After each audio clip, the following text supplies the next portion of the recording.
નમસ્કાર વિદ્યાર્થી મિત્રો, હું શીતલ ધનાવાડિયા આપ સૌનું ભીમડા વિદ્યાલય ઈ ક્લાસીસમાં હાર્દિક સ્વાગત કરું છું। આજે આપણે ધોરણ 6 વિષય હિન્દી, જેની અંદર આજે આપણું પ્રથમ પ્રકરણ છે દયાલુ શિકારી, ચિત્રપાઠની સમજણ મેળવીશું। સૌપ્રથમ વિદ્યાર્થી મિત્રો, તમે અગાઉ ધોરણ 5ની અંદર શીખી ગયા કે ચિત્રપાઠ એટલે શું। એટલે કે ચિત્રપાઠ એટલે કે ચિત્ર આપેલા હોય એના ઉપરથી આપણે કહાની બનાવવાની હોય છે। તમે પરીક્ષાની અંદર તમે લખતા હોય છે કે તે કહાનીના એટલે કે કહાની જે છે એ કહાનીના મુદ્દા આપેલા હોય છે, એટલે કે એક મુદ્દો અડધો મુદ્દો આપેલો હોય છે અને એ મુદ્દાને આધારે તમે આખી સંપૂર્ણ કહાની બનાવતા હોઈએ છીએ। તો વિદ્યાર્થી મિત્રો, અહીંયા પણ એવું જ છે, અહીંયા પણ આપણે કહાની જ બનાવવાની છે, પરંતુ અહીંયા કહાનીમાં શું છે કે વિદ્યાર્થી મિત્રો કે કહાનીની અંદર સૌ પ્રથમ આપણે અહીંયા કહાનીની અંદર શું છે કે અહીંયા ચિત્ર આપેલા છે, અલગ અલગ ચિત્ર, અહીંયા 1 થી 9 ચિત્ર આપેલા છે અને આ 1 થી 9 ચિત્રને આધારે આપણે કહાની બનાવવાની છે। પરંતુ કેવી રીતે તમે અહીંયા કહાની કેવી રીતે બનાવશું, ક્યારે બનાવશું કે જ્યારે તમે ચિત્રને સ્ટેપ બાય સ્ટેપ એટલે કે પહેલું ચિત્ર, બીજું ચિત્ર અને ત્રીજું ચિત્ર એમ લાઈનસર બધા ચિત્રને જોઈશો ધ્યાનથી, તો જ તમારી કહાની સાચી બનશે। જો તમે પહેલાં આ ચિત્ર જોશો, પછી આ ચિત્ર ઉપર જશો, પછી આ ચિત્ર ઉપર, તો તમારી કહાની સંપૂર્ણ સાચી પડશે નહીં, એટલે કે તમારી કહાની ખોટી બનશે। તો અહીંયા તમારે સૌપ્રથમ તો ચિત્ર કહાનીની અંદર સૌપ્રથમ એટલે કે ચિત્રપાઠની અંદર સૌપ્રથમ તો શું ધ્યાન રાખવું પડશે, તો સૌપ્રથમ એને નંબર ધ્યાન આપવા પડશે અને નંબર જોઈ પછી તમે એની કહાની બનાવી શકશો। તો સૌપ્રથમ તમે અંદર આ ચિત્રની અંદર જોઈ શકો કે એક હિરણ છે એટલે કે હરણ છે, એક શિકારી દેખાય છે, અહીંયા 2 હરણ દેખાય છે, બરાબર। અહીંયા હરણની ટાંગની અંદર એટલે કે પગની અંદર તમે જોઈ શકો છો કે પગની અંદર એને લાગેલું દેખાય છે। અહીંયા ડૉક્ટર અહીંયા શિકારીને હોસ્પિટલમાં લઈ જાય છે, તમે જોઈ શકો છો। અહીંયા હિરણને હોસ્પિટલમાં બહાર લાવે છે અને ફરી અહીંયા એક જંગલમાં બંને બચ્ચા એટલે કે હિરણ, અહીંયા બંને હિરણ આપણને અહીંયા દેખાય છે, તમે ચિત્રની અંદર જોઈ શકો છો। તો વિદ્યાર્થી મિત્રો, હું તમને એ જ કહેવા માંગુ છું કે કહાનીને બનાવતા પહેલાં કહાનીના સંપૂર્ણ વસ્તુઓની પહેલાં તો ધ્યાન આપવું પડે। તો અહીંયા આપણે સૌપ્રથમ આપણે તો આ કહાની બનાવતા પહેલાં સૌપ્રથમ આ કહાની દયાલુ શિકારીની કહાની વિશે હું તમને થોડી સમજણ આપીશ। તો કે शिकारियों प्राणों के प्रति क्रूरता होते हैं, એટલે કે શિકારી પ્રાણો માટે ક્રૂરતા માટે, કારણ કે ક્રૂરતા એને શા માટે કહેવાય છે, કારણ કે એ કેવા હોય છે, બધા શિકાર કરે છે માટે એમને ક્રૂર કહેવામાં આવે છે। ક્રૂરતાને કારણે ही वे पशुओं का शिकार करते। ક્રૂરતા એમાં કોઈના પાસે શું સારી એવી ભાવના એટલે કેવી ભાવના નથી હોતી, કોઈના પ્રત્યે પ્રેમની ભાવના, દયાની ભાવના હોતી નથી, એનામાં ક્રૂરતા રહેલી છે પણ દયા હોતી નથી। અને આ દયા ન હોવાના કારણે એ શું કરે છે તો પશુઓનો શિકાર કરે છે। આપણા આ ચિત્રપાઠની અંદર શિકારી એક જંગલની અંદર જાય છે અને જંગલની અંદર જઈને શું જુએ છે તો એક હિરણી જોવે છે અને હિરણીને જોઈ અને તેને શું કરે છે, એને શિકાર કરવાની ઈચ્છા થાય છે અને શિકાર કરવાની ઈચ્છા થઈને પછી તે શું કરે છે, તેને ગોળી મારે છે અને ગોળી ક્યાં વાગે છે તો એના પગની અંદર, અને એટલે કે ગોળી વાગવાની સાથે તે હિરણી ત્યાં જમીન ઉપર પડી જાય છે અને ત્યાં એક સરસ મજાના શાવકને જન્મ આપતી હતી।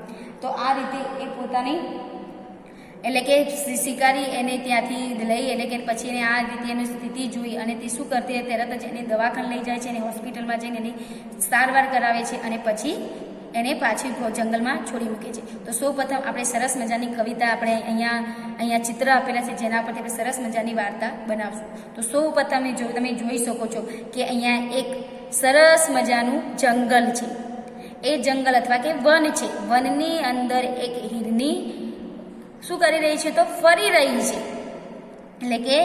એટલે કે जंगल है और जंगल में एक हिरनी घूम रही है और शिकारी उस हिरनी को देख रहा है। आप जो सोच सकते हो कि शिकारी के जंगल के अंदर हिरनी घूम रही है, उसे पता नहीं है कि उसे कोई देख रहा है। तो कौन देख रहा है तो शिकारी। तो शिकारी हिरनी को देख रहा है और हिरनी को देखते ही उसे क्या कर रहा है तो निशानी में टांग रहा है, उसे निशानी को देख रहा है, इसको गोली लगाना, उसको मारना है, शिकार करना है, इसलिए वो उसको हिरनी को ध्यान से पहले देखता है और फिर उसकी गोली से उसको निशाना लगाता है। और निशाना लगाने के बाद वो क्या करता है, उसे गोली मारता है। तो गोली मारने के बाद में देख सकते कि यहाँ पे निशाना साधता है, उसके बाद वहां से आवाज धांग करता आप सुन सकते हैं कि गोली लग की लेके बंदूक से जब गोली निकलती है तो गोली के निकलने के बाद बच्चों आप जान सकते हैं कि क्या होता है, धड़ाक करता आवाज होता है। वो आवाज सुनते ही वहां से हिरनी भाग रही है और हिरनी तब जो भागने की कोशिश ही कर रही है, तब वहाँ हिरनी क्या एक अच्छे सरस मजान यानी कि एक शावक को वहाँ जन्म देती है। बच्चों आप सोच सकते हो कि एक हिरनी जो जंगल में टहल रही है, घूम रही है और अचानक से कोई उसे पास आके अचानक उसे कोई शिकारी उसे निशाना साध देता है और गोली का आवाज होता है। वहां से वो दौड़ने की कोशिश करती है, लेकिन फिर भी वो दौड़ सकती नहीं है। क्यों नहीं दौड़ सकती? क्योंकि वो वहां से भाग सकती थी, लेकिन वो भाग क्यों नहीं सकती? क्योंकि वो एक सरस मजाना का एक शावक को जन्म दिया है। शावक यानी कि बच्चा, लेकिन हिरनी का बच्चा। तभी जब भी गोली लगती है तभी ये हिरनी अपने बच्चे को लेकर अपने शावक को का जन्म होता है और उसके पास शिकारी उस हिरनी के पास जाता है। कहा जाता है तो हिरनी के पास जाता है और वहां जाके वो देखता है तो हिरनी की गोली कहाँ लगी होती है, तो उसके टांग पे, उसके पग पर, यानी कि पग ऊपर गोली भागी चाहिए, लेकिन कहाँ पे गोली लगती है, तो उसके टांग पे गोली लगती है और वो उसकी टांग पे इतना सारा खून बह रहा है और इस खून को बहता हुआ देखता शिकारी का मन यानी उसका हृदय परिवर्तन हो जाता है। वो एकदम सा घबरा जाता है कि हाय रे मैंने क्या कर दिया। वो अपने आप को सोचने लगता है कि मैंने इतनी बड़ी गलती कैसे की कि एक हिरनी है जिसके टांग में इतना सारा खून बह रहा है और वो खून देख के वो घबरा जाता है और वो दूसरी बार वो देखता है कि ये हिरनी गोली लगती है और उसके साथ साथ एक नन्हे बच्चे का यानी कि शावक का जन्म भी होता है और ये देख के शिकारी घबरा जाता है, उसका हृदय परिवर्तन हो जाता है। वो सोचने पड़ता है कि हाय ये मैंने क्या कर दिया, मुझे ऐसा नहीं करना चाहिए था। ये हिरनी एक बच्चे को जन्म दे रही थी, उसी वक्त मैंने उसे उसकी टांग में गोली मारी और उसे टांग से गोली लगती उसका बहुत सारा खून बह रह गया और वो देख के उसका आंख में आंसू भर जाते हैं, रो पड़ता है, मतलब एक साथ घबरा जाता है, भयभीत हो जाता है कि मैंने ये क्या कर दिया, मेरी गलती के कारण एक हिरनी की जान जोखम है और साथ में जान तो जोखम है, लेकिन वो किस अवस्था में मैंने उसको गोली मारी है, तब जब वो एक शावक को जन्म देती थी तब मैंने उसकी टांग में गोली मारी है। तो यह देखकर उसका हृदय परिवर्तन हो जाता है। फिर वो क्या करता है, अब गोली तो लगी है, अब उस निशाना को वो गलत तो नहीं कर सकता, गोली लग गई है। उसके बाद वो सोचता है उसे वो कि उसे अब क्या करना है, क्या करूं तो जिसके कारण मैं उसे ठीक कर सकता हूँ। तो वो फिर वो सोचता है, फिर उसको कहाँ ले जाता है, हॉस्पिटल ले जाता है। कहाँ ले जाता है, हिरनी को हॉस्पिटल ले जाता है और हॉस्पिटल ले जाकर उसका इलाज कराता है। किसका इलाज कराता है, तो हिरनी का। आपको मैं प्रश्न पूछूं कि शिकारी किसको हॉस्पिटल ले जाता है, तो क्या बोलेंगे आप, हिरनी को हॉस्पिटल ले जाते हैं। क्यों ले जाता है, तो उसके टांग में गोली लगी है, इसलिए वो हिरनी को कहाँ ले जाता है, हॉस्पिटल ले जाता है। आपको दूसरा प्रश्न भी बन सकता है यहाँ पे कि हिरनी को जब टांग में गोली लगी तब वो क्या कर रही, तो एक नन्हे बच्चे लेके शावक को जन्म दिया था। क्या देखकर शिकारी को हृदय परिवर्तन हो गया, तो नन्ही लेके हिरनी जब उसके टांग में गोली लगी थी तब एक नन्हा सा बच्चा शावक को वो जन्म दिया था। यह देखकर उसका हृदय परिवर्तन हो गया। तो ऐसे हम प्रश्न इस कहानी से निकलते।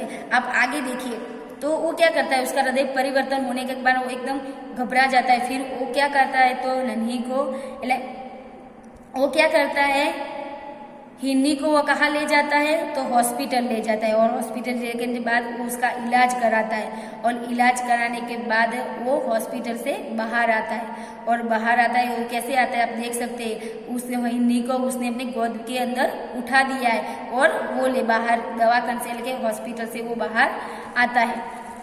उसके बाद आपने वो भी देख सकते हैं कि वो तीसरा हमारा जो लास्ट नौवां जो है चित्र के अंदर देख सकते हैं कि हिरनी और उसका दोनों बच्चा એટલે કે शावक दोनों जंगल के अंदर अच्छे से घास खा रहे हैं। એટલે कि क्या होता है कहानी में कि जब शिकारी का हृदय परिवर्तन हो गया, उसका मतलब वो दया, उस पर दया आ गई। शिकारी को कुर्ता क्यों कहते हैं? क्योंकि उसमें दया नहीं होती, इसलिए उसको हम कुर्ता कहते हैं, उसीलिए हम उसको शिकारी बोलते हैं। लेकिन उसमें दया आ गई और दया आने के बाद वो उसे हॉस्पिटल ले जाता है और हॉस्पिटल से लेने के बाद उसका इलाज करवाया।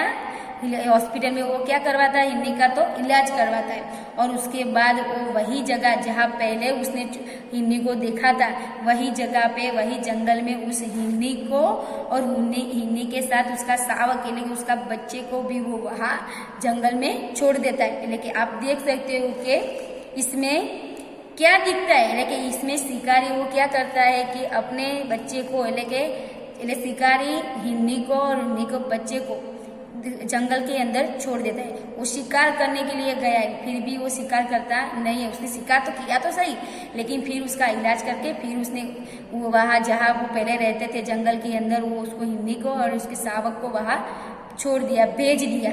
उसमें दया आ गई। इस तरह ये उसका हृदय परिवर्तन हो जाता है। इस कहानी से हमें क्या सीख मिलती है? मनुष्यों को पशुओं के प्रति सद्भावना रखनी चाहिए। क्या हमें सीख मिलती है? तो मनुष्यों को पशुओं के प्रति सद्भावना रखनी चाहिए। तो ये कहानी से हमें सीख मिलती है। तो विद्यार्थी मित्रों, आप घर पे बैठ के आप सब इस चित्र को गौर से देख के और फिर अब खुद इस चित्र को देखकर फिर आप खुद इसमें से कहानी बना सकते हैं। तो विद्यार्थी मित्रों, यह हमारा चित्रपाठ था दयालु शिकारी। ये यहाँ पर पूर्ण होता है। हम फिर मिलेंगे नए प्रकरण में। धन्यवाद।